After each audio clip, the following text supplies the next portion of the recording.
Los días son malos. Mirad pues con diligencia cómo andéis, no como necios, sino como sabios, aprovechando bien el tiempo, porque los días son malos. Efesios capítulo 5, versículos 15 y 16. Ya estamos en el mes de noviembre. Un año más está llegando a su fin. Tal vez usted ya haya desistido de este año, planeando el próximo. Sin embargo, el sabio aprovecha bien el tiempo. No lo desperdicia. No desperdicia las últimas semanas del año como si el año ya se hubiera terminado. El sabio tampoco piensa que tendrá todo el tiempo del mundo. No vive indisciplinadamente ni pierde tiempo con pequeñeces.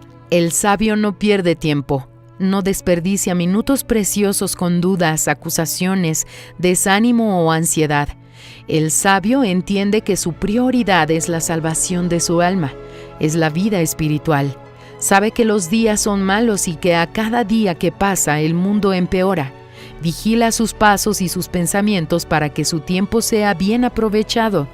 Sea sabio en los días que faltan para que se termine el año.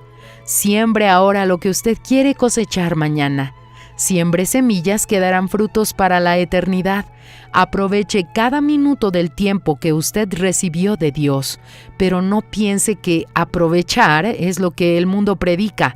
Aprovechar no es darle rienda suelta a sus deseos y hacer lo que le venga a la mente. 1000 veces no. Aprovechar el tiempo es valorar la oportunidad que usted recibió de poder hacer la elección correcta. Andar prudentemente en la disciplina de la palabra de Dios.